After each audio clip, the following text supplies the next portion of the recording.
A scared, scarred mastiff shows up, and a town decides he's a monster. One little boy hides the dog, feeds him, and refuses to let fear win. But a weathered collar, a torn journal, and whispers about a missing man turn a simple rescue into something dangerous, and someone very powerful will do anything to keep the truth buried. When the boy's bravery collides with authority, it becomes a fight for more than a dog. Who will believe a child? And will saving the dog expose a secret that destroys them both? The late summer sun beat down on Pinedale's dusty main street as panicked shouts echoed from Grocer's Corner. A massive dark shape burst through the shop's screen door, sending it banging against the wall. Inside, cans clattered across the floor as a display of peaches toppled, fruit rolling in every direction. "It's that demon dog!" Mrs. Peterson shrieked, clutching her shopping bag to her chest. "The one from the bulletin board!" The mastiff's muscles rippled beneath his scarred coat as he limped past shocked onlookers. His dark eyes darted wildly, searching for escape. A torn piece of paper fluttered nearby. The warning poster that had appeared that morning, with its bold red letters, "Dangerous dog on the loose." "He bit me!" a man shouted from inside the store, though no blood was visible on his pant leg. "Someone call animal control." 8-year-old Huxley. Huck Mercer watched from the sidewalk, his small frame half hidden behind a lamppost. While others saw a monster, Huck noticed different things. The way the dog favored his back leg, the fear in those deep brown eyes, the prominent ribs showing through his coat. The mastiff reminded him of illustrations in his mother's old field guides, the ones she'd left behind. Books full of misunderstood creatures that only needed someone to look closer, to understand. "Huxley!" His grandmother Adele's voice cut through the commotion. "Come inside, now!" Huck reluctantly turned away from the scene, trudging up the worn steps to their modest house. Adele stood in the doorway, her silver hair escaping its usual neat bun, worry lines creasing her face. "Did you see that beast?" she asked, ushering him inside. "They say it's been lurking around town for days." "He looked scared, Gran," Huck said quietly, settling at the kitchen table. "Not mean." Adele's expression softened as she set a glass of lemonade in front of him. "You've got your mother's heart, seeing good in everything. But some things are dangerous, whether they mean to be or not."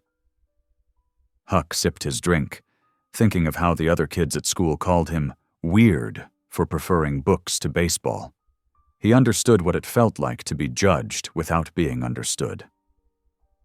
Throughout dinner, he couldn't stop thinking about the dog.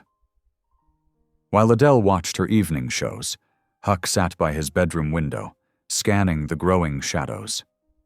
Just before dusk, he spotted movement near old Mr. Wilson's abandoned shed, a dark shape slinking between the trees. His heart pounding, Huck waited until he heard his grandmother's soft snoring. He crept downstairs, grabbed half a leftover meatloaf sandwich, and slipped out the back door. The evening air was thick with cricket song as he made his way toward the shed. The mastiff's low growl stopped him 20 feet from the building. Huck could see the dog's massive form in the shadows, teeth gleaming. "It's okay," Huck whispered, his voice trembling slightly. He remembered how his mother used to approach injured animals, slow, steady, speaking soft and low. "I brought you something to eat." He unwrapped the sandwich and placed it on the ground, then backed away. The dog's nose twitched. After a long moment, hunger won over fear, and the massive animal limped forward. Huck watched as he wolfed down the food, noting the cruel marks around his neck where a chain had once been. "I'll call you Bramble," Huck decided, thinking of the thorny vines that protected the soft berries his mother used to pick. "You can stay here. I'll help you."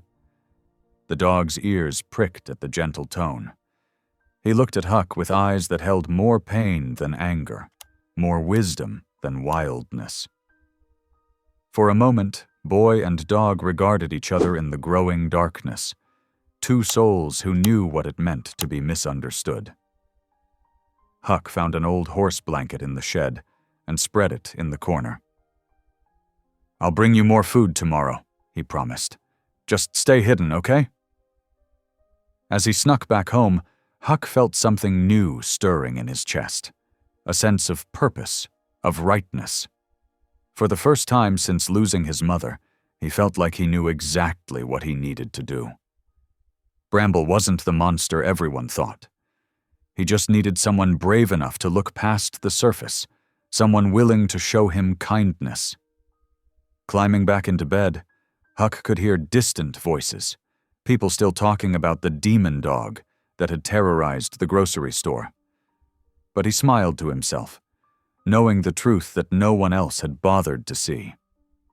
In the quiet darkness of his room, Huck made a silent promise to protect Bramble, no matter what anyone else might say or do.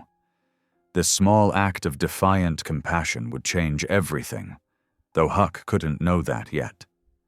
For now, he was simply a boy who had found a friend, one who needed him as much as he needed someone to believe in. In the quiet of the old shed, Huck gently dabbed warm water on Bramble's injured leg. The massive dog lay still, watching him with eyes that seemed to understand every whispered word of encouragement. Sunlight filtered through cracks in the weathered wood, casting golden stripes across the dirt floor. Huck had smuggled his mother's field guide from the bookshelf, and now it lay open beside him, its pages showing basic animal first aid. The book's spine was worn from years of use, its corners softened from being carried on countless nature walks. "Mom always said warm milk helps with healing," Huck murmured, setting down a chipped blue bowl he'd snuck from home. His fingers trembled slightly as he worked. "And keeping wounds clean is most important. That's what she told all her patients." Bramble's tail thumped softly against the dirt floor, stirring up tiny clouds of dust that danced in the sunbeams. The dog's initial wariness had given way to a tentative trust over the past few days. The scars around his neck seemed less angry somehow when he relaxed this way. He let Huck wrap an old cloth around his leg, only whimpering once when the boy touched a particularly sore spot, his massive body tensing before settling again. "Sorry, buddy," Huck whispered, his touch becoming even gentler. "Almost done." At home, Adele noticed the changes in her grandson. She watched him hurry through meals, stuff bits of food in his pockets, and disappear for hours into the growing summer evenings. His clothes carried unfamiliar smells, hay, dirt, and something distinctly animal. His hands bore small scratches he couldn't explain away, and there was a new determination in his movements. "Huxley," she said one morning, catching him filling a thermos with warm milk. The kitchen was bright with early sunshine, highlighting the worry lines around her eyes. "Is everything all right? You seem different lately. Distracted." "I'm fine, Gran." Huck avoided her eyes, focusing on screwing the thermos cap tight, his small fingers working with unusual precision. "Just working on something important." "Important enough to skip lunch with Mrs. Wilson's grandson yesterday? She called me, you know." Huck's shoulders tensed beneath his too-big t-shirt. "I forgot about that. I'll make it up to him. Maybe tomorrow." Adele studied his face, noting the worry lines that shouldn't exist on an 8-year-old's forehead, but also the spark of purpose in his eyes that reminded her so much of his mother. She recognized that look, the same determined expression her daughter had worn when standing up for what she believed in. The radio crackled in the background, its ancient speakers hissing with static before Sheriff Randall Keene's authoritative voice filled the kitchen. "Citizens of Pinedale, this is a public safety announcement. The dangerous animal reported last week remains at large. This is not a common stray. This is a potentially rabid mastiff that has already shown aggressive behavior toward multiple residents. Keep your children close and report any sightings immediately." Huck's hands tightened around the thermos until his knuckles whitened. A muscle in his jaw twitched, and Adele didn't miss his reaction. Eleanor Griggs, the animal control director, came on next, her crisp, officious tone cutting through the kitchen air. "We have authorized humane traps throughout the town. Once captured, standard procedure for dangerous animals will be followed. For public safety, the dog will be euthanized immediately following the mandatory holding period." "Isn't that a bit harsh?" Adele wondered aloud, watching her grandson's face carefully. She wiped her hands on her apron, leaving small, damp spots. "They haven't even found the animal yet." "They don't know anything about him," Huck burst out, then immediately bit his lip, his eyes widening at his own outburst. "Him." Adele raised an eyebrow, her keen nurse's intuition detecting the slip. "I mean, they don't know if it's really dangerous," Huck mumbled, edging toward the door, the thermos clutched protectively against his chest. "Maybe it's just scared. Mom always said most animals only attack when they're afraid." Around town, fear spread like wildfire. Warning signs appeared on telephone poles and shop windows, their bold red letters warning of a dangerous dog at large. Huck walked to school past newly installed traps, his heart racing every time he saw one, imagining Bramble's powerful body caught and struggling inside the metal cages. Some neighbors carried baseball bats during their evening walks, swinging them nervously at rustling bushes. Others kept their children inside, windows locked despite the summer heat. "It went after the Miller boy," Huck overheard Mrs. Patel telling his grandmother at the grocery store. "Nearly took his arm off, they say." "I heard it foams at the mouth," added another shopper, lowering her voice dramatically. "Sheriff says it could be rabid." Each lie made Huck's stomach knot tighter. But in the sanctuary of the old shed, Huck witnessed a different reality.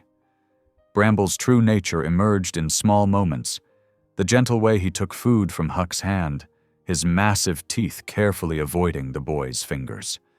How he pressed his large head against the boy's chest when thunder rolled overhead, seeking comfort rather than giving it. The protective growl he gave when a raccoon tried to steal their food, standing shakily on his injured leg to place himself between Huck and potential danger. One afternoon, Huck read aloud from his mother's guide while changing Bramble's bandage. The pages were dog-eared and annotated in his mother's flowing handwriting. "Dogs can sense good people," he recited, running his finger along the line his mother had underlined in blue ink. "They remember kindness and respond to patience." He looked at the massive dog, who gazed back with complete trust, his scarred muzzle resting on oversized paws. "Mom would have loved you, Bramble. She always said the scariest-looking animals just needed someone to understand them. That's why she became a vet." The dog's leg was healing. The swelling had gone down, and he could put weight on it for short periods. But the world outside their haven grew more hostile. Huck overheard conversations at school about hunting parties forming on the weekend and reward money offered by Sheriff Keene himself. Each day brought new challenges in keeping Bramble hidden and safe. Food was becoming harder to smuggle out, and Huck's frequent absences were raising questions. One evening, as the sun painted the shed's walls golden, Huck sat with his arm around Bramble's thick neck, feeling the steady rhythm of the dog's breathing. The mastiff's warmth was comforting against the chill that had settled over Huck despite the summer heat. "I won't let them hurt you," he whispered fiercely, burying his face in Bramble's fur. "I promise." The weight of that promise settled heavily on his young shoulders, along with the growing awareness that he stood alone against the entire town's fear and judgment. His fingers found the healing wound on Bramble's leg, evidence of cruelty the dog had already endured. Bramble responded by gently licking his hand, rough tongue soothing the small cuts and scrapes Huck had collected in his secret caretaking. In that moment, Huck felt the rightness of his choice, the absolute certainty of his path, even as he heard distant voices calling for the capture of the demon dog that he knew was anything but a monster. Outside the shed, the lengthening shadows brought new dangers, but inside, in their fragile sanctuary, boy and dog had found something neither expected: a friendship forged in secrecy and built on the purest form of understanding. The Pinedale Municipal Building hummed with angry voices. Through the foggy windows, townspeople crowded the steps, their breath visible in the chilly morning air. Inside, Mayor Thompson's gavel cracked against wood. "Order, please. This emergency session will come to order." Huck pressed his face against the cold glass, watching from outside as adults filled every seat in the meeting room. His grandmother Adele had told him to wait by the bike rack, but he couldn't stay away. Not when they were talking about Bramble. Sheriff Keene stood at the podium, his badge catching the fluorescent light. "The situation has escalated. That animal didn't just frighten Mrs. Peterson at the grocery store, it destroyed property and reportedly bit her." "I heard it was just her coat," someone called out. "Property damage or physical harm, it doesn't matter," said Marcus Wheeler, the development company's representative. His suit looked too expensive for Pinedale. "This incident proves what we've been saying. The Riverside area has become dangerous, uncontrolled. We need to clear it out, make it safe for proper development." Huck's stomach twisted. The Riverside wasn't just where Bramble was hiding. It was his home. The little blue house where his mother had taught him about animals, where Adele still grew herbs in the window boxes. "Now wait just a minute," Adele's voice cut through the murmurs. She stood, her silver hair neat in its bun, her nurse's posture commanding attention. "This meeting was called about a stray dog. How did we jump to demolishing homes?" Wheeler smiled, but it didn't reach his eyes. "Mrs. Mercer, surely you understand. Progress requires change. The Riverside district is outdated, unsafe. This dog situation just highlights the larger problem." From his spot by the Suom window, Huck watched Mrs. Wilson, who always brought them Sunday cookies, slide away from Adele in her chair. Mr. Peterson, their next-door neighbor for 8 years, wouldn't meet anyone's eyes. "The dog is a public menace," Sheriff Keene insisted. "We've had reports of it lurking near the school. What if next time it's not just a torn coat?" Huck wanted to shout that Bramble only went near the school because that's where Huck fed him yesterday, after they had to move him from the shed. But he pressed his lips together, remembering Adele's words. Sometimes, keeping quiet is the smartest way to protect what matters. The meeting dragged on. Wheeler kept talking about community safety and modern development, while showing glossy pictures of fancy apartments that would replace their homes. Sheriff Keene nodded along, as if luxury condos would somehow solve the demon dog problem. That afternoon, Huck overheard Mrs. Wilson talking to Adele on their porch. "I'm sorry, Adele, but I think it's best if Tommy doesn't come over to play for a while. With that dangerous animal around." "The dog hasn't hurt anyone," Adele said firmly. "It's not just the dog." Mrs. Wilson lowered her voice. "People are talking about how you spoke up at the meeting. Maybe it would be better if you didn't fight this." After Mrs. Wilson left, Huck found Adele in the kitchen, aggressively kneading bread dough. "Gran?" he asked quietly. "Are we going to lose our house?" Adele's hands stilled. She wiped flour from her cheeks and pulled Huck close. "Not if I can help it, sweetheart. This house, this land, it's where your mother grew up, where she taught you to love all creatures. Some things are worth fighting for." That evening, they packed extra food.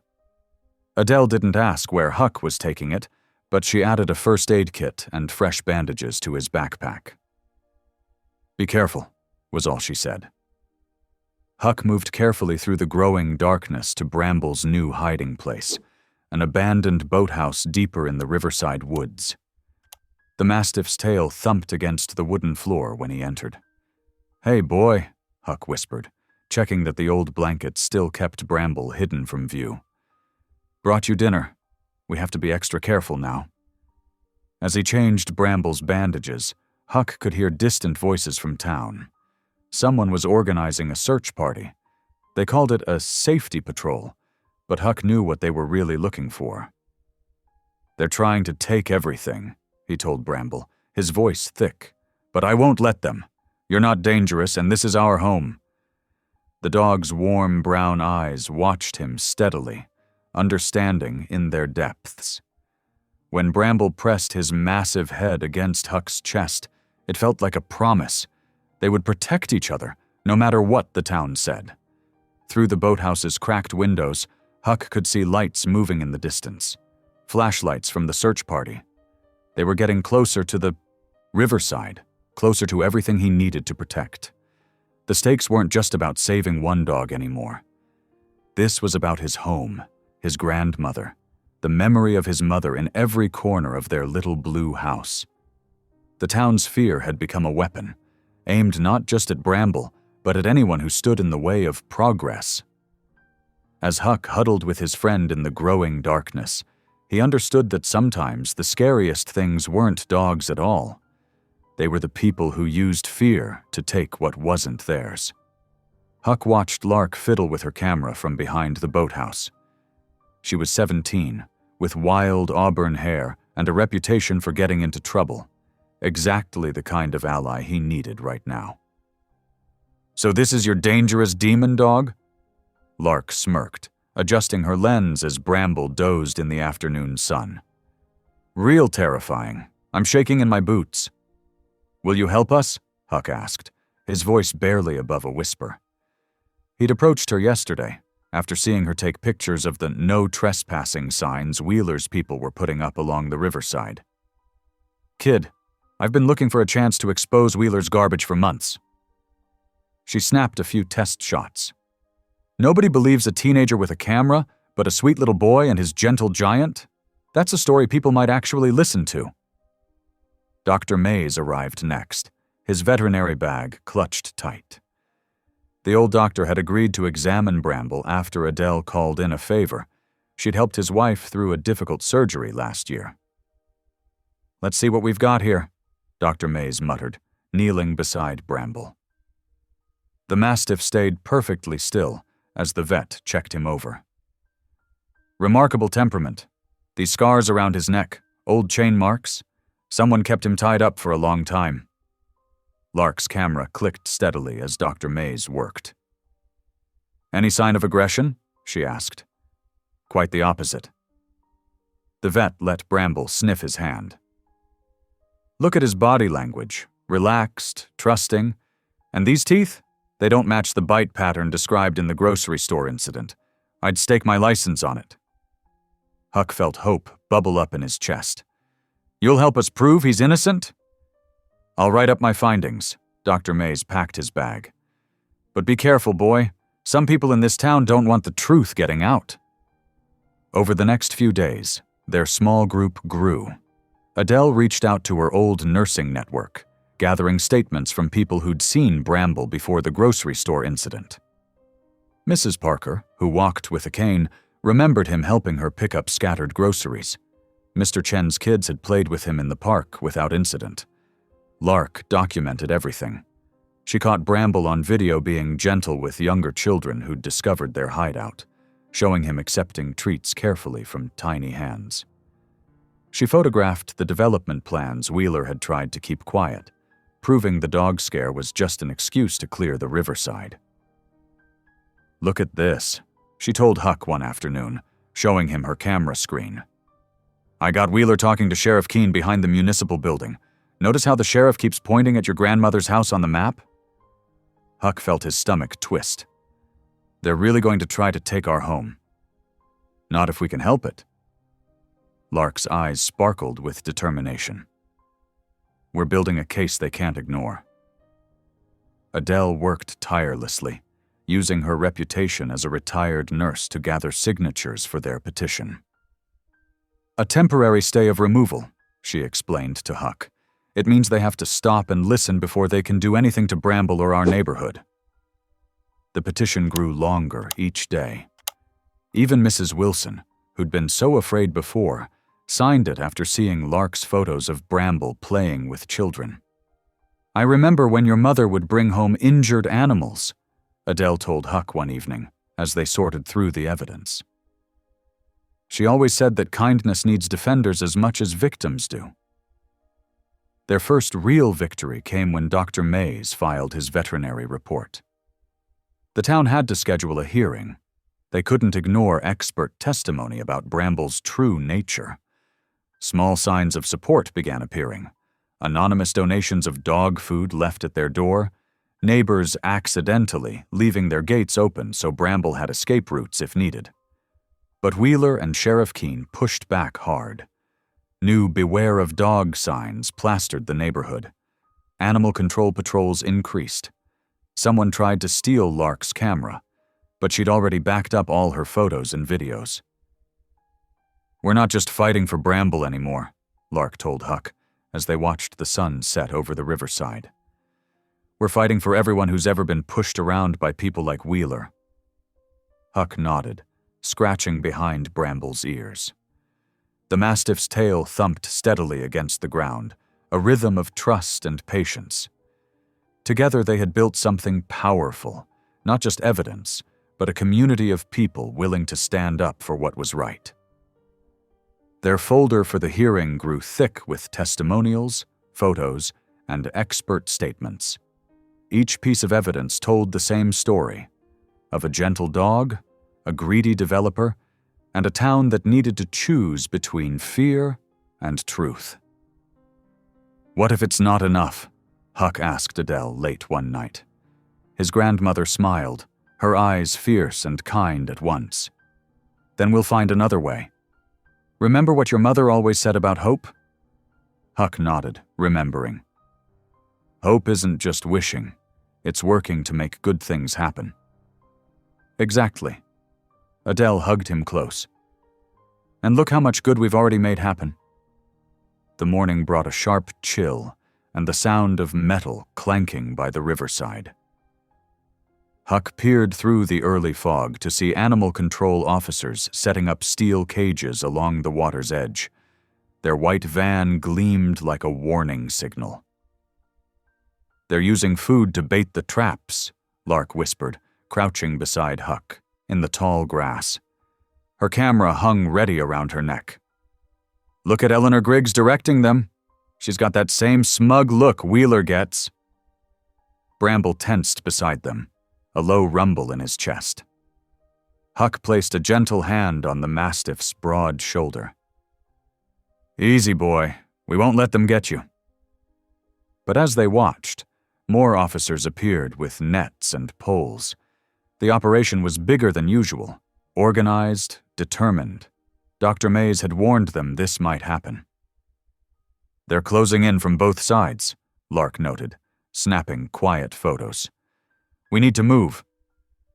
They began to edge away, Bramble between them, when shouts erupted from the opposite bank. Someone had spotted them.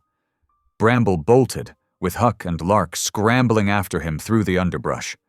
"There, by the old willow!" Eleanor's voice carried across the water.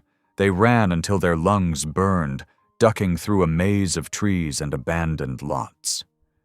Bramble led them to a familiar hiding spot, the hollow beneath Old Man Cooper's shed, where they'd first sheltered him. As they caught their breath in the shadows, Lark reached out to comfort Bramble. Her hand brushed something under his thick fur, something that wasn't fur or flesh. "Huck," she whispered, "look at this." Carefully they parted Bramble's fur around his neck. There, worn and weathered, was a thin leather collar they'd never noticed before. It lay flat against his skin, almost invisible unless you were looking for it. "How did we miss this?" Huck wondered aloud, fingers working at a small pocket sewn into the collar's inside. Something crinkled. With trembling hands, Huck extracted several folded pages, soft and creased from long storage. They were notebook pages, filled with cramped handwriting. "We need to get somewhere safe," Lark said, her eyes darting to the shed's entrance. "They'll search here soon." They made their way to Dr. Mays's clinic through back alleys and quiet streets. The veterinarian ushered them quickly inside, locking the door behind them. "What have you got there?" he asked, noting their excited expressions. They spread the papers carefully on his examination table. The pages were covered in what looked like code, numbers arranged in pairs, dates, abbreviated words, and symbols they didn't recognize. "These look like coordinates," Dr. Mays said, adjusting his glasses. "And these dates, they go back almost 2 years." Huck studied the careful handwriting. "Look at these markings. WS, RK, EG. Those are initials." "Wheeler Simmons, Randall Keene, Eleanor Griggs," Lark breathed. Someone was tracking them. They pored over the pages, finding more patterns. Locations around town were marked with X's or circles, the riverside lots, the municipal building, even the old factory on the north end. "These dates correspond to meetings," Dr. Mays noted, cross-referencing with his phone's calendar. "Town council sessions, private gatherings. Someone was building a record." Bramble watched them quietly, his intelligent eyes following their movements. Huck remembered something his grandmother had said about the dog's arrival, how it had seemed to coincide with Wheeler's development announcements. "What if Bramble isn't just some stray?" Huck said slowly. "What if he belonged to someone who was investigating something in Pinedale?" Lark's camera clicked as she documented each page. The town's story about him being dangerous, it never made sense. But this? This feels like the real story. Dr. Mays carefully copied the coordinates onto a map. These markings cluster around places where Wheeler's been buying property, places where families have been pressured to sell. "Like my grandmother's house," Huck added. The journal painted a picture of someone methodically gathering information. But who? And what had they discovered that made them disappear, leaving Bramble behind? As they studied the pages, the sound of voices outside made them freeze. Through the clinic's window, they could see Eleanor Griggs and her team searching nearby buildings. "Quick," Dr. Mays whispered, ushering them toward his back office. "Take the journal. I'll tell them you were never here." Huck clutched the precious pages as they slipped out through the clinic's rear exit. The morning's fear had transformed into something else: determination, curiosity, purpose. Bramble wasn't a threat to be eliminated. He was a clue to something bigger, something that powerful people wanted to keep hidden. "We need to decode these notes," Lark said as they made their way safely home. "Someone trusted Bramble to carry this information. Now it's up to us to figure out why." That evening, as word spread about the failed capture attempt, Huck noticed a subtle shift in the conversations he overheard. People were asking different questions now. Why had Animal Control staged such a large operation? Why was Wheeler so invested in removing one stray dog? Bramble lay at Huck's feet as they worked late into the night, copying the journal's contents, researching coordinates, making connections. The Mastiff's presence felt different now, less like a secret to protect, more like a message they needed to understand. "It's not random," Huck told his grandmother as she brought them hot chocolate. "Bramble coming here, the development plans, the pressure on homeowners, it's all connected." Adele nodded thoughtfully. "Sometimes the simplest explanation isn't the true one. Your mother taught you that about nature. Looks like it applies to towns too." Huck's flashlight beam wavered across crumbling asphalt as they followed the coordinates from Bramble's journal. The old service road stretched before them like a dark ribbon, winding toward the municipal landfill's chain-link fence. Potholes filled with murky water reflected the moonlight, and the distant silhouette of garbage mounds loomed against the night sky like a miniature mountain range. "Are you sure about this?" Lark whispered, her camera bag bouncing against her hip, the worn leather strap leaving a mark on her shoulder. Her breath formed small clouds in the chilly night air. Dr. Mays brought up the rear, medical bag in hand, just in case. His footsteps were measured and cautious, eyes constantly scanning the perimeter. Bramble padded silently beside them, his presence oddly reassuring in the darkness. The Mastiff's behavior had changed since they'd found the journal. More alert, almost expectant. His ears perked forward, muscles tense beneath his scarred hide, as if he recognized this journey from some deep memory. "The numbers lead here," Huck said, double-checking the copied pages, his small finger tracing the coordinates written in faded ink. The paper trembled slightly in his hands. "Look, there's a gap in the fence." He pointed to where the chain link had been cut and pulled back, leaving just enough space for them to slip through. They squeezed through one by one, careful not to snag their clothes on the jagged metal edges. Lark winced as a loose wire scratched her arm, leaving a thin red line. The smell hit them first. Chemical and wrong, nothing like normal garbage. It burned their nostrils and clung to the back of their throats, an acrid metallic taste that spoke of things that shouldn't be discarded so carelessly. Bramble's nose twitched, and he moved purposefully toward a section of newly turned earth, paws pressing into soil that seemed darker than it should be. "Wait," Dr. Mays cautioned, pulling on latex gloves with a practiced snap. "Let me check first." He knelt cautiously, examining several discarded containers, holding them up to Lark's phone light. The blue glow illuminated labels with skull symbols and warning signs. "These aren't household chemicals. This is industrial waste. The kind that's supposed to go through specialized disposal facilities, not dumped in a town landfill." Lark's camera clicked quietly as she documented everything, her finger steady on the shutter despite the danger they were in. "The dates on these match entries in the journal," she whispered, comparing a weathered barrel stamp to her notes. Someone was tracking this systematically. Something caught in Huck's throat, a burning sensation that made his eyes water. Dr. Mays noticed too, his medical training kicking in as he quickly pulled masks from his bag. "Don't breathe deeply. Whatever's here isn't safe." He distributed the paper masks, helping Huck secure his properly over his small face. They worked methodically, following Bramble's lead through the maze of discarded items. The dog seemed to know exactly where to look, nose pointing them toward specific areas with an uncanny precision.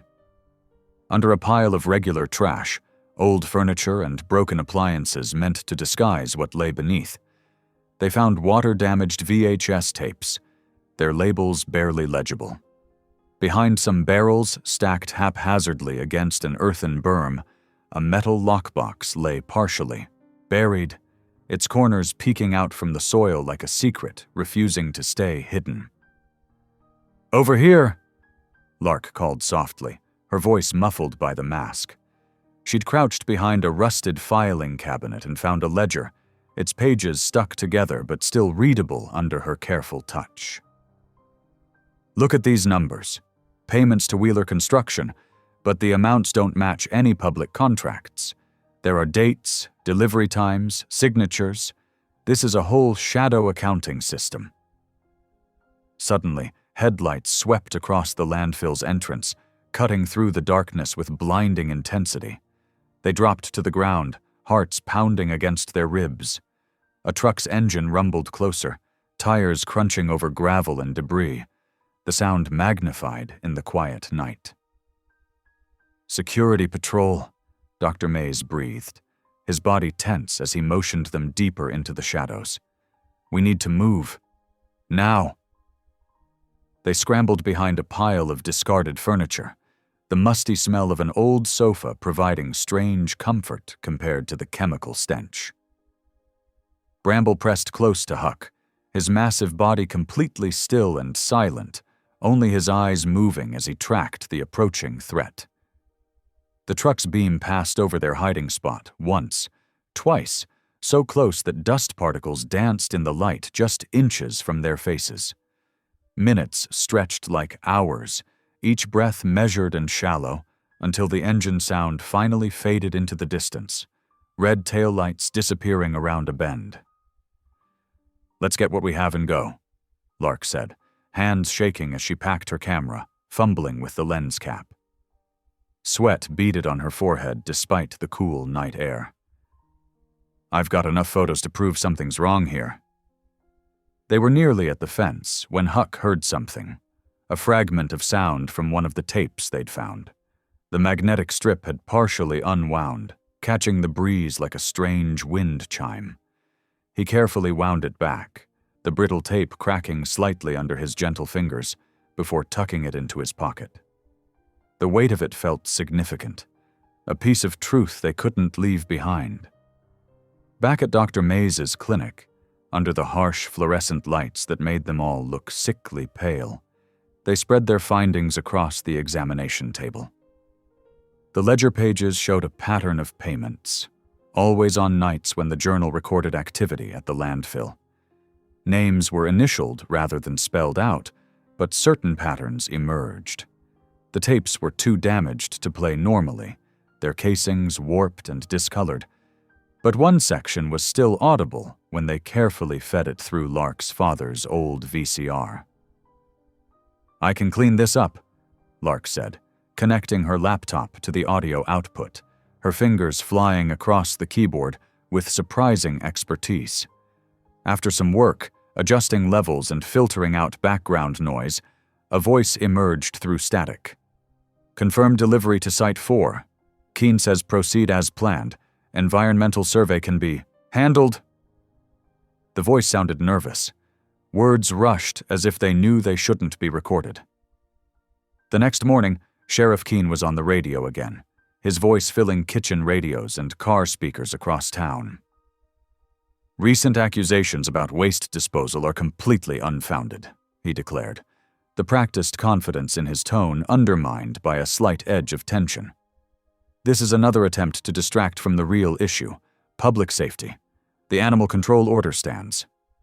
His words were followed by a reminder about increased patrols and the town meeting scheduled for that evening. At school, Huck noticed more sideways looks, more whispered conversations that stopped when he approached. Some kids moved away from him in the lunch line, while others asked pointed questions about that killer dog. The municipal board had called an emergency session to fast-track Bramble's removal order. Wheeler Construction's trucks were already surveying the riverside properties, men in hard hats taking measurements and soil samples in places where they thought no one was watching.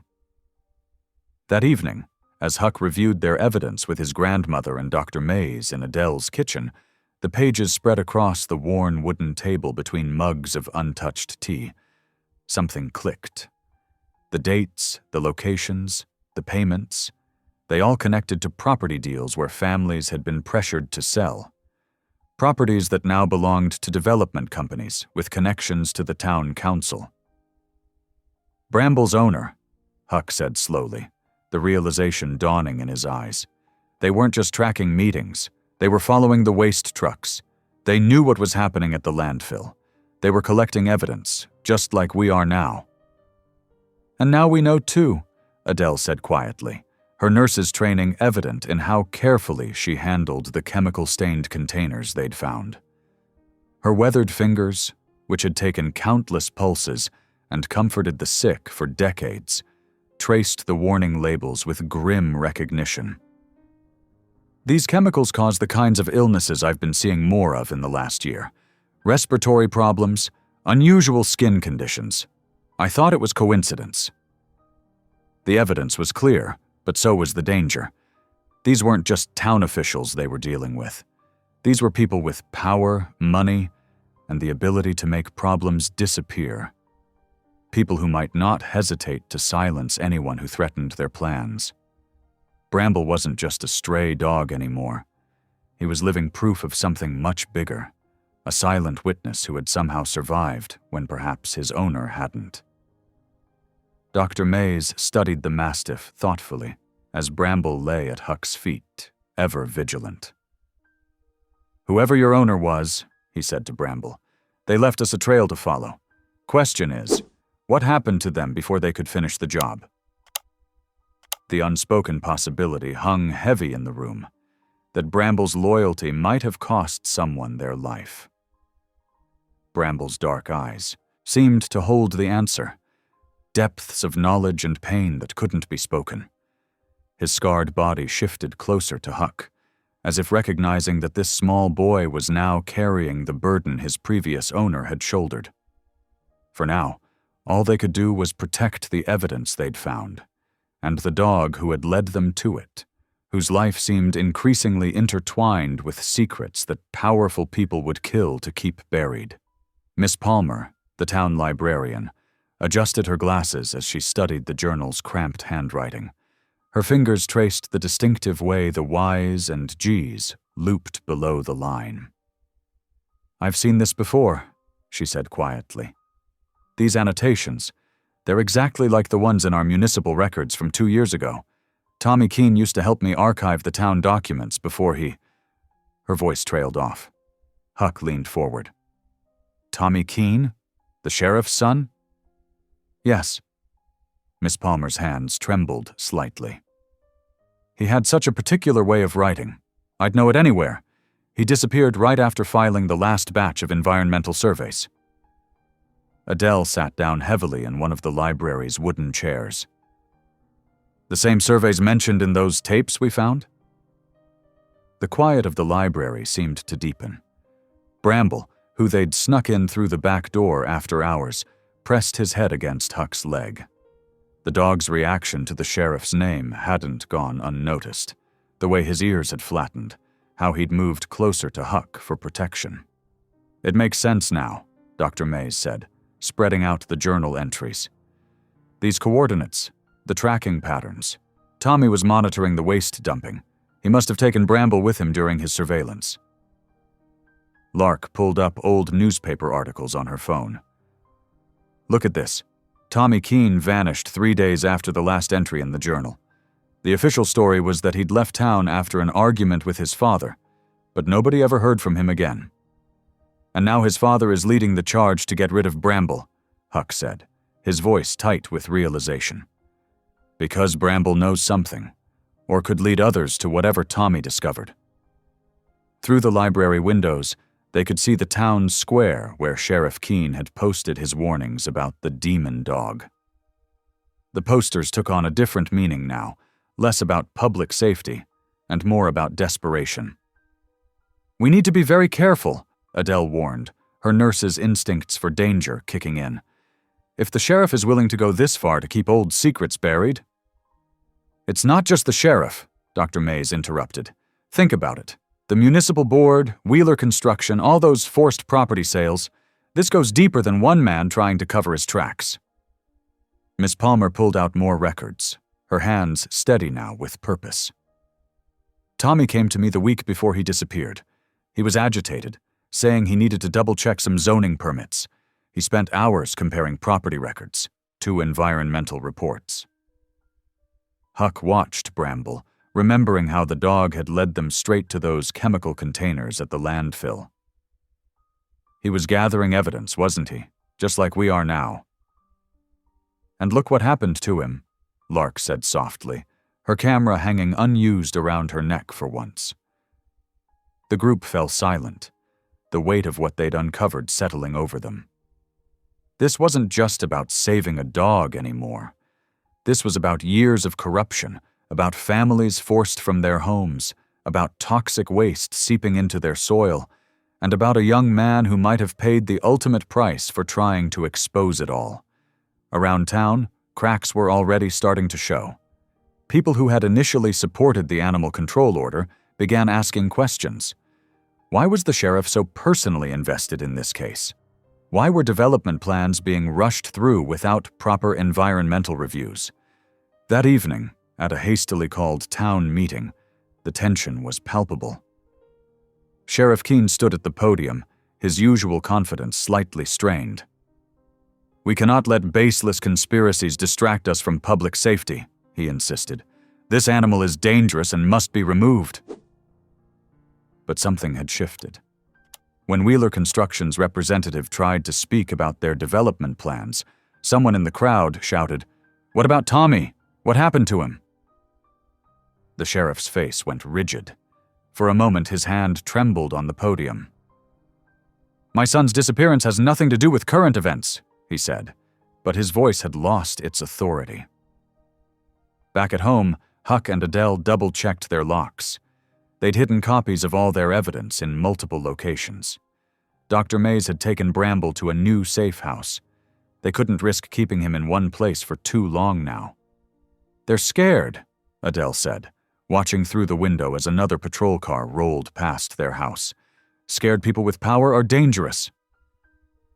Huck thought about Tommy Keene, about the careful notes he'd left behind, about Bramble's scars and frightened eyes.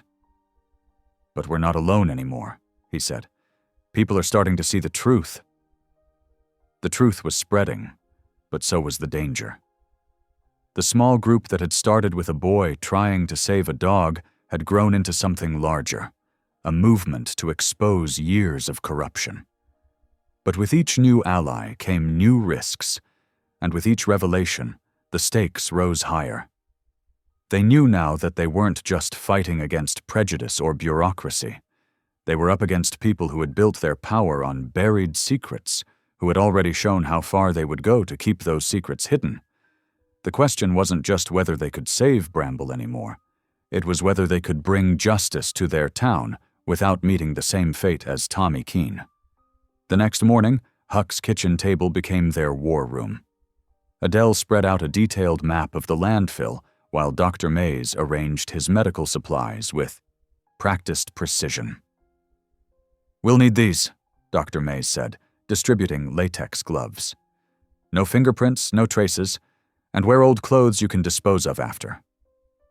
Lark fiddled with a tiny camera, barely larger than a button. "I've tested it 3 times. Battery lasts 4 hours, and the feed goes straight to my backup drive." She demonstrated how to clip it discreetly to a collar. Huck watched them prepare, his stomach churning with equal parts fear and determination.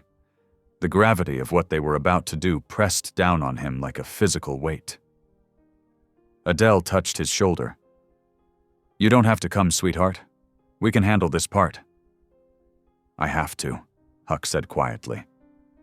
"Bramble trusted me first. And Mom always said doing the right thing isn't supposed to be easy."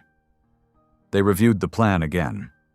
Dr. Mays had a contact at the Environmental Agency who'd provided the landfill's staff schedule. The security guard changed shifts at 5:30 a.m., leaving a 12-minute window when the perimeter would be unwatched. "The office trailer is here," Lark pointed to the map. "Security cameras have blind spots between these containers. I mapped them yesterday." Adele had arranged 3 different safe houses through her old nursing network. "If anything goes wrong, we split up and meet at whichever hasn't been compromised." The night before the raid, none of them slept well. Huck lay awake, remembering Tommy Keene's handwriting in the journal, imagining what might have happened to him in those same dark corners they were about to explore. They gathered at 4 a.m., dressed in dark clothes. The landfill loomed ahead, a hulking shadow against the pre-dawn sky. Metal fences rattled in the wind, and somewhere a dog barked, making them all jump.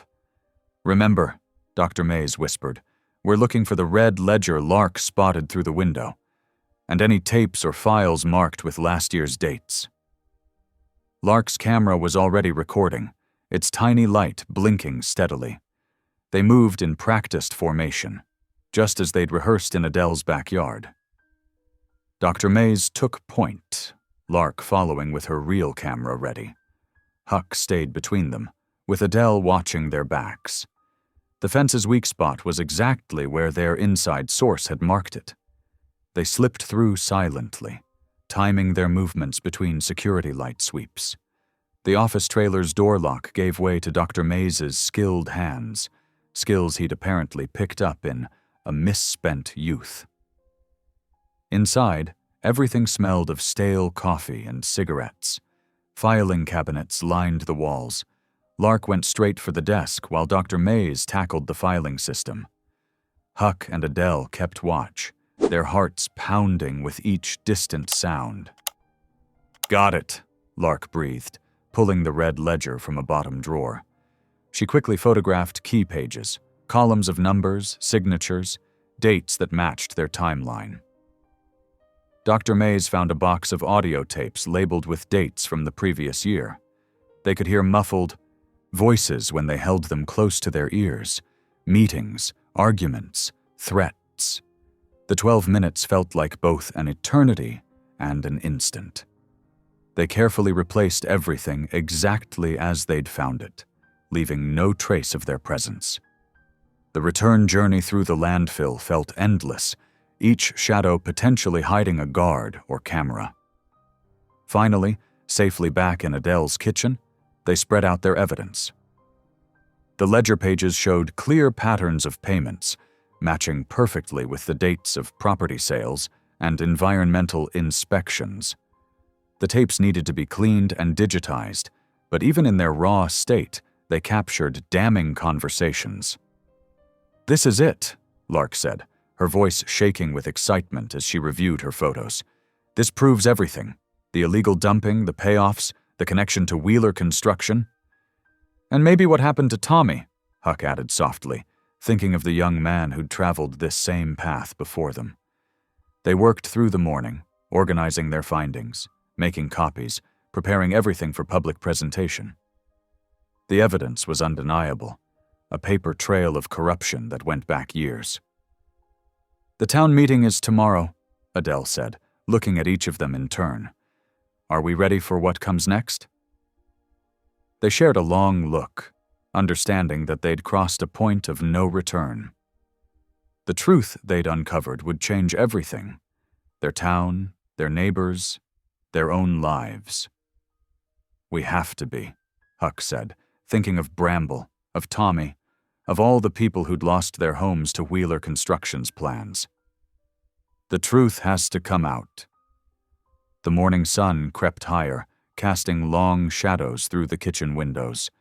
Their small team sat together, surrounded by the proof they'd risked everything to gather, waiting for the moment when they would show their town what had been hidden in plain sight all along. The town hall's wooden benches creaked under the weight of concerned citizens.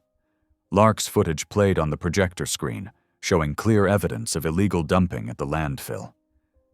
The audio crackled through speakers, voices discussing payoffs and cover-ups. Some people gasped when they recognized Sheriff Keene's voice among them.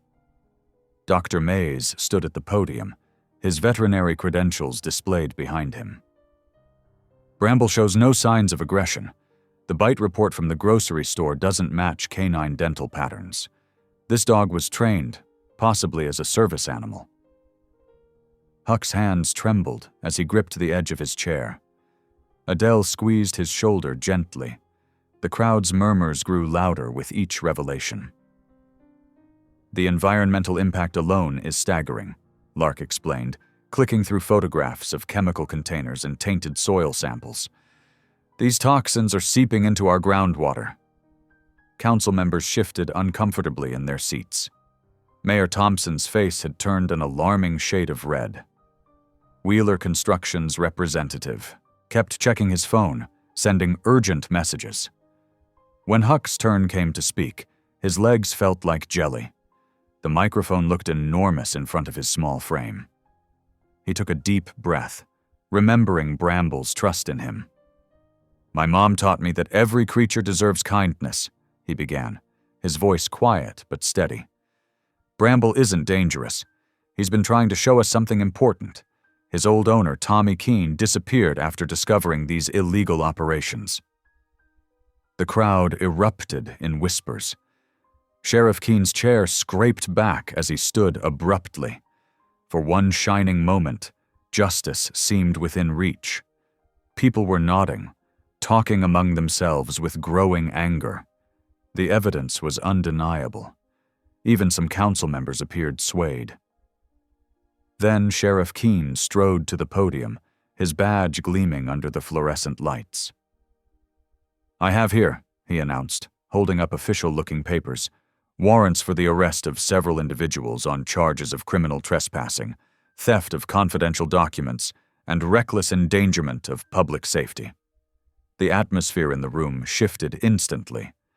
Officers appeared at the doors. "Furthermore," Keene continued, his voice hard, "these so-called whistleblowers have been harboring a dangerous animal in violation of multiple ordinances. Animal Control Director Griggs has authorized immediate seizure and transfer of the dog to a secure facility." Huck's heart stopped. "No!" he cried out, but his voice was lost in the chaos that erupted. Eleanor Griggs appeared with 2 animal control officers carrying catch poles and tranquilizer guns. "We have located the animal's hiding place," she announced coldly. "The transfer team is en route now." Lark jumped up, still filming. "This is illegal. You can't suppress evidence of environmental crimes." But Keene was ready for that, too. "Judge Harrison has issued an injunction against all materials obtained through illegal means. Nothing presented here today will be admissible in any court." The council chamber descended into pandemonium. Some citizens shouted in protest, while others backed away, suddenly unsure. Adele tried to shield Huck as officers moved through the crowd. Through the windows, they could see animal control vans speeding toward the river lot.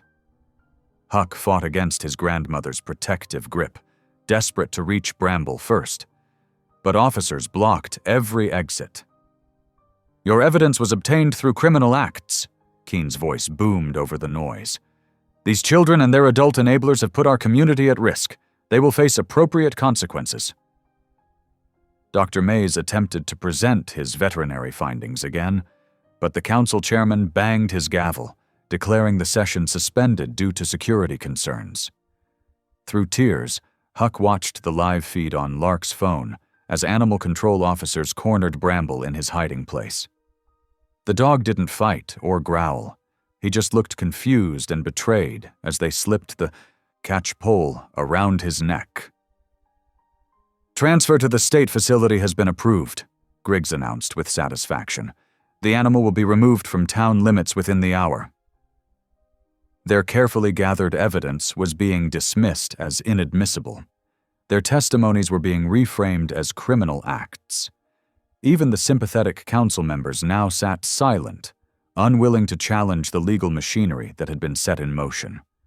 Lark's camera kept rolling, capturing it all, the shock on people's faces, the smug satisfaction of Wheeler Construction's lawyer, the tears streaming down Huck's cheeks as he watched his brave act of compassion being twisted into something dangerous and wrong. The system they'd tried to expose had turned its full force against them, using the very laws meant to protect people to instead protect corruption. In just minutes, their triumph had transformed into defeat. Through the window, they watched helplessly as Bramble was loaded into a van. The dog's eyes met Huck's one last time before the doors slammed shut. The vehicle pulled away, carrying with it both an innocent animal and the truth he had helped uncover.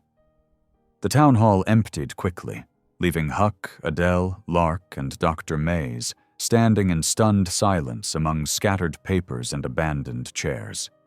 Their evidence, their courage, their moral certainty. None of it had been enough against the entrenched power of those who controlled the system itself. The animal control van's engine rumbled to life. Huck broke free from Adele's grasp, his small legs pumping as he sprinted toward the riverbank where they were loading Bramble. His grandmother's voice called after him, but the sound was lost in the rush of blood in his ears. "Stop!" Huck screamed, his voice cracking. "You can't take him!" The wooden walkway creaked under his feet as he ran. Years of neglect had left the boards weathered and weak. Ahead, 2 officers struggled with Bramble, who was tangled in their catch poles. Without thinking, Huck threw himself between them and the dog. "He's innocent! You're hurting him!" "Get that kid out of here!" Eleanor Griggs shouted. The officers hesitated, caught between their orders and not wanting to manhandle a child. Bramble whimpered, the poles tight around his neck. "Huxley, come back here right now!" Adele called from the bank, her voice tight with fear. Lark's camera recorded everything as she edged closer. "This is wrong," she yelled. "You're all seeing this, right?" In the chaos, someone grabbed for Huck. He stumbled backward, bumping into Bramble. The dog jerked away from the poles. Wood groaned beneath their feet. "The walkway!" Dr. Mays shouted. "It's giving way!" There was a terrible, splintering sound. The section of walkway collapsed, sending Huck and Bramble plunging into the swollen spring river below. Cold water shocked Huck's system as he went under. The current was stronger than anything he'd experienced in summer swimming. It tumbled him like a leaf, disorienting him completely. His lungs burned. Which way was up? His mother's voice echoed in his memory. "Stay calm in water. Find the light." He kicked desperately, breaking the surface with a gasp. "Bramble!" he choked out. The dog was struggling nearby, the catch poles and leads still tangled around him, weighing him down. Huck tried to swim closer, but the current swept him away. "Help!" he managed, before going under again. Water filled his nose and mouth. This time when he surfaced, he could hear screaming from the shore. People were running along the bank. Someone was calling for rope, but the river was too fast, too cold. His arms felt like lead. He couldn't feel his legs anymore. Dark spots danced at the edges of his vision. Then something grabbed his jacket. Bramble's teeth, gentle but firm. The big dog fought against both current and equipment, paddling powerfully toward the bank. Huck's head slipped under again. Everything went dark and quiet. His body felt very far away. The next thing he knew, he was being dragged onto rocky shore. He retched river water, shivering violently. Bramble collapsed beside him, still tangled in the poles, but refusing to leave Huck's side. "Oh God, Huxley!" Adele's hands were on his face, checking his breathing. Her clothes were soaked. She'd waded in to help pull them out. Lark knelt beside them, her camera forgotten. "Someone call an ambulance!" People gathered on the bank, their faces shocked. They'd just watched a dog they'd labeled a monster risk his own life to save a child. The sight of Bramble's obvious devotion, his gentle attention to Huck even while struggling with the restraints, was undeniable. Dr. Mays pushed through the crowd, already shrugging off his coat. "Get these poles off him, for heaven's sake, and we need blankets. They're both hypothermic." Huck couldn't stop shaking. His vision blurred with tears and river water. He reached for Bramble with trembling fingers. The dog whined softly, licking Huck's hand. "Don't," Huck wheezed. "Don't take him, please." Eleanor Griggs stood frozen, her face pale. The transport van's engine was still running, but no one moved to grab Bramble. The sight of the massive dog's tender concern for the boy he'd just saved had shattered something in the town's narrative. Sheriff Keene arrived, pushing through the gathered crowd. But even he stopped short at the tableau before him. His declared demon dog protecting a half-drowned child, while his own officers had stood helpless on the bank. Phones recorded the scene. Voices muttered in anger, not at Bramble now, but at those who had pushed for his removal. The tide of public sentiment was turning, washed away like the rickety walkway by the truth of what they'd witnessed. The video spread like wildfire, first across Pinedale's local social media, then to nearby towns, and finally hitting regional news stations.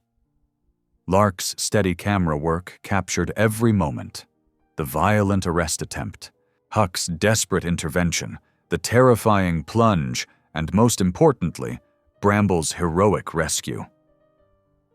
"Over 200,000 views already," Lark told Huck, who lay propped up in his hospital bed. Her laptop showed dozens of shares and comments. People are calling Bramble a hero. Huck smiled weakly, still pale from his ordeal. An IV dripped fluids into his arm, treating the mild hypothermia and exhaustion. Where is he? Dr. Mays has him at the clinic. He's doing okay, just tired and sore from those catchpoles. Lark turned the screen so Huck could see more clearly. Look, the state news picked it up. They're asking questions about why animal control was so aggressive with a dog that clearly shows no signs of aggression. Outside Huck's room, voices rose and fell as reporters tried to get statements. Adele had stationed herself like a guard at his door, turning them away. But she couldn't stop the bigger wheels from turning. 3 days after the river incident, 2 state investigators arrived in pressed suits and serious expressions. They set up in the municipal building, requesting files and conducting interviews. The landfill evidence that Lark had uploaded remained archived online, despite attempts to remove it. We're looking into multiple allegations, Investigator Chen told reporters gathered outside. Environmental violations, falsified reports, misuse of municipal resources. The incident with the dog merely brought these issues to light. Sheriff Keene's office went quiet. Eleanor Griggs faced questions about her department's protocols and record-keeping. The bite report from the grocery store incident couldn't be verified. The supposed victim had left town, and security footage showed no actual bite occurred. Dr. Mays visited Huck daily, bringing updates about Bramble. He's got quite a fan club now, the vet said gruffly, trying to hide his smile. People keep bringing him treats and toys. Quite a change from last week when they wanted him put down. On Huck's 4th day in the hospital, Lark burst in with fresh news. They're suspending Griggs. And get this, they found more documents at the landfill. Real ones, not just our copies. Someone got sloppy with the shredding. Huck picked at his blanket. What about Sheriff Keene? Under investigation. They're looking hard at what happened to his son. Lark's expression softened. Hey, you've got another visitor, if you want to see him. Standing in the doorway was a man Huck hadn't seen in months, his father. Thomas Mercer looked thinner, grayer, his eyes red-rimmed and uncertain. He shifted from foot to foot, hands deep in his pockets.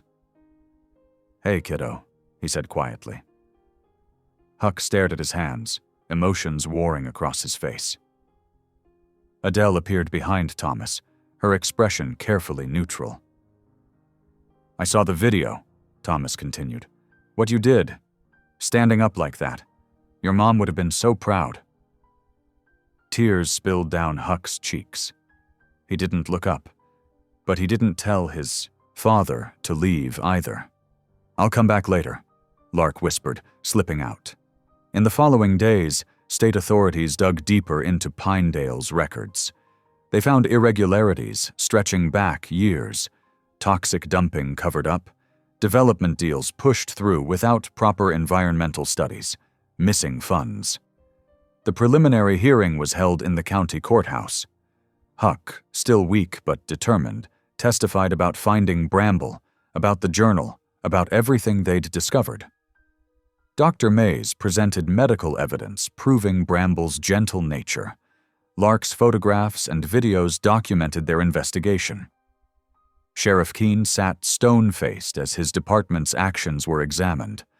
His son's disappearance took on new significance as investigators connected dates and locations from Bramble's hidden journal to specific incidents at the landfill. Eleanor Griggs crumbled under questioning, admitting she'd been pressured to label Bramble dangerous without evidence. I was told it was necessary for public safety, she said, voice shaking. That development couldn't proceed with a dangerous animal in the area.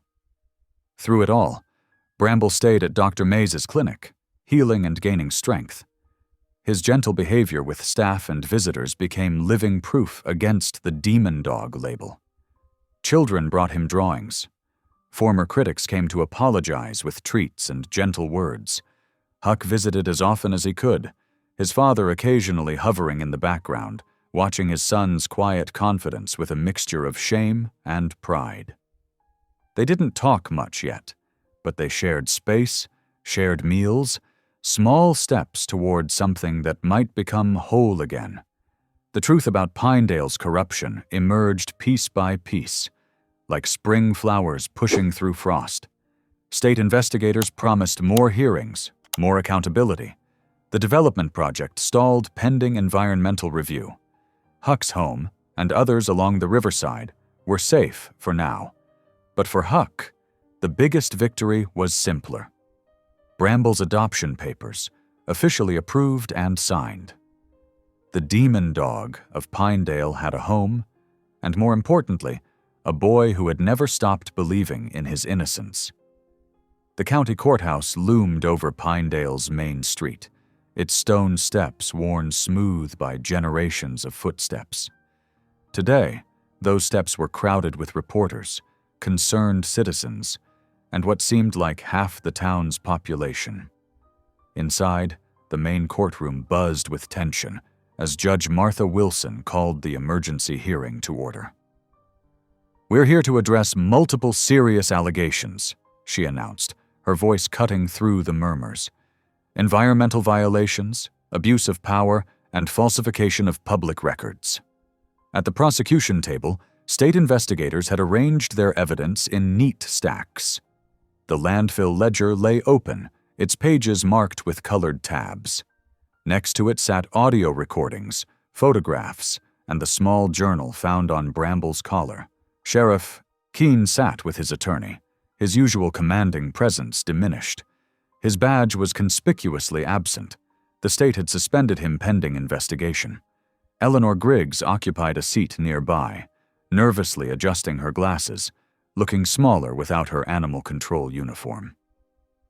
The evidence unfolded methodically.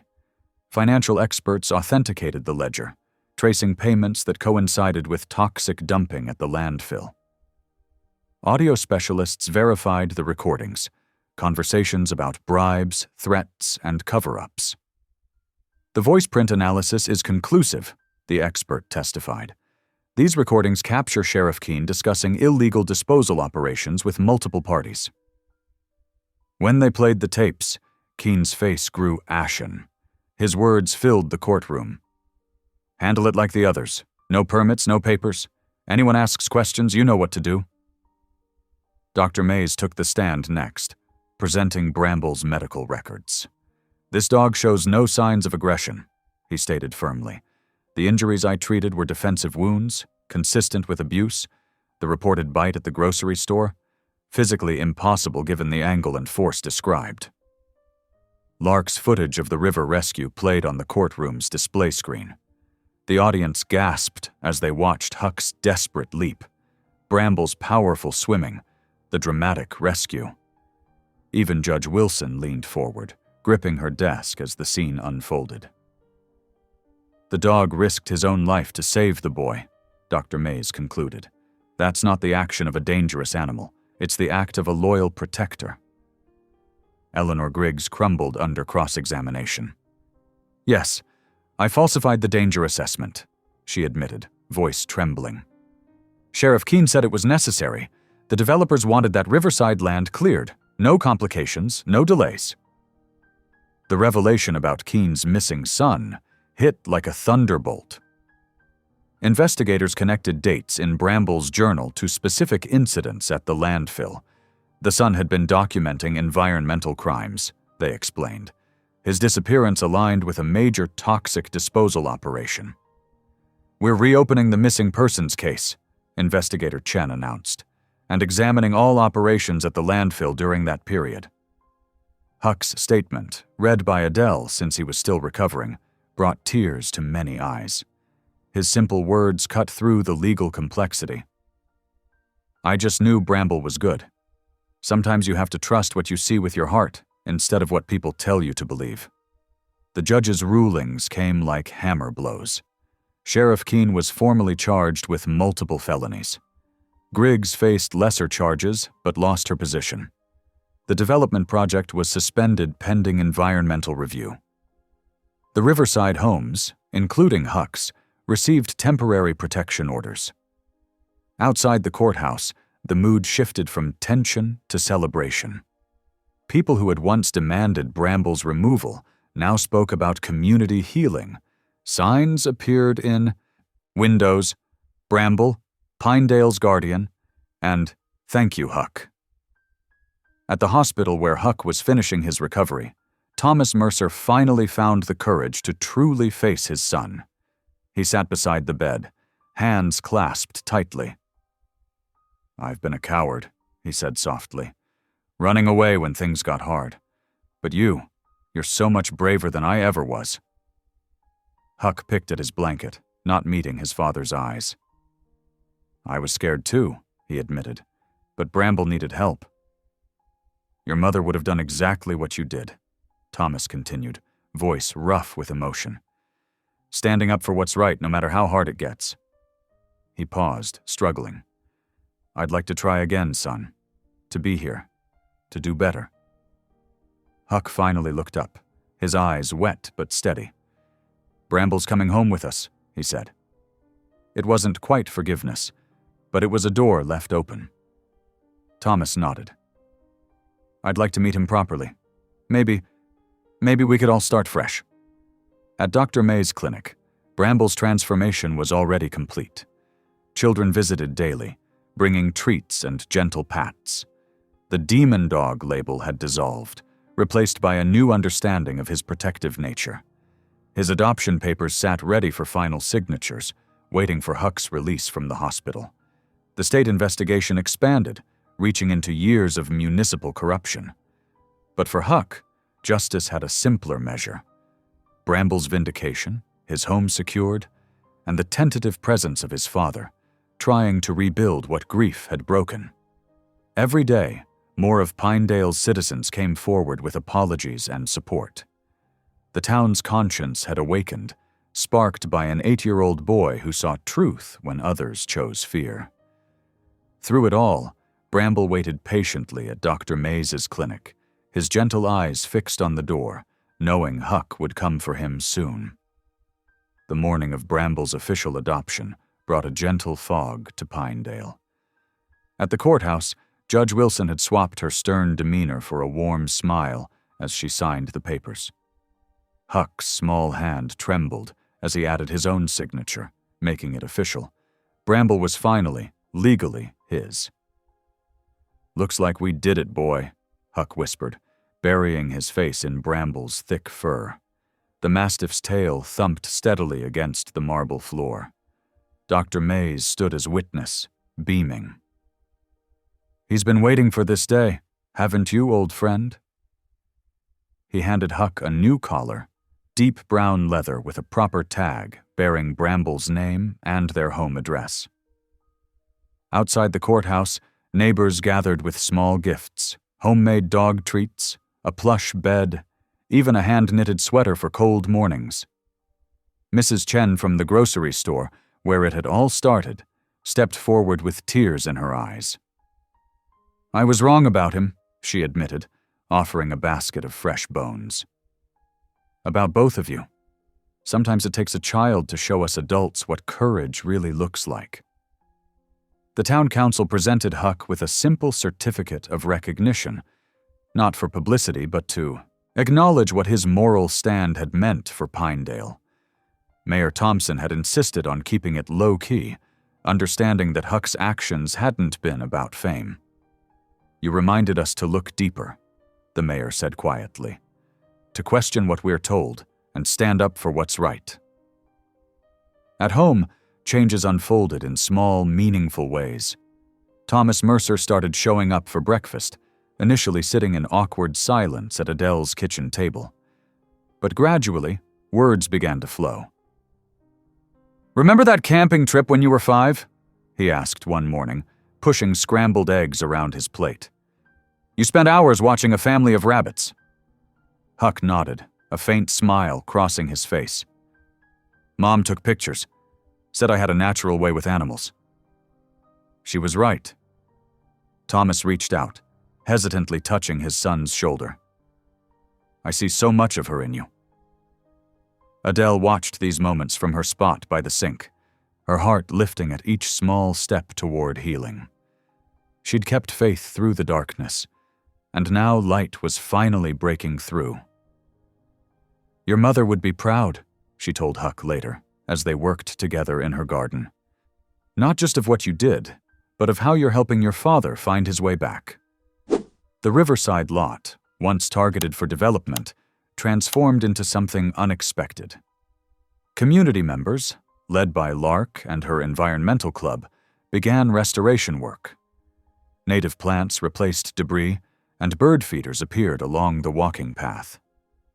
The spot where Huck and Bramble had nearly drowned now hosted a simple wooden bench, perfect for watching sunrise over the water. Each morning, Huck and Bramble walked there together. The Mastiff's limp had eased with proper care and regular exercise. His scars remained, but they told a story of survival rather than shame. Children who once crossed the street in fear now asked to pet him, drawn by his gentle eyes and patient demeanor. Thomas sometimes joined their morning walks, hanging back at first, then gradually falling into step beside them. He learned to read Bramble's body language, to understand the dog's quiet wisdom. "He's teaching me too," Thomas admitted one dawn, watching Bramble guide Huck carefully around a slippery patch of mud. About being present, about not running away when things get hard. The town's healing showed in subtle ways. The demon dog signs disappeared from windows, replaced by community watch notices that emphasized understanding over fear. The grocery store instituted a dog's welcome policy, with Bramble as their unofficial mascot.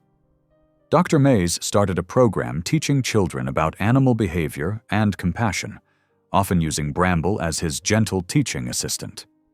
During one of their morning Riverside visits, Huck sat on the bench with Bramble's head in his lap, watching pink light spread across the water. The Mastiff's eyes, once haunted by fear, now held steady peace. The boy who had once tried to make himself invisible had found his voice, his strength. "We saved each other," Huck murmured, scratching behind Bramble's ears. The dog's tail swept slowly across the dewy grass in agreement. Behind them, footsteps approached, Thomas carrying 3 breakfast sandwiches wrapped in paper. He handed one to Huck and set another on the bench, unwrapping the third for himself. They ate in comfortable silence, watching the river flow past, each understanding that healing, like the sunrise, came gradually but inevitably when given space to unfold. Adele found them there later, the 3 figures silhouetted against the morning light. Her grandson, the dog who had changed their lives, and her son-in-law finding his way back to fatherhood. She paused, taking in the scene, remembering her daughter's favorite saying, "Love doesn't always come easy, but it always comes true."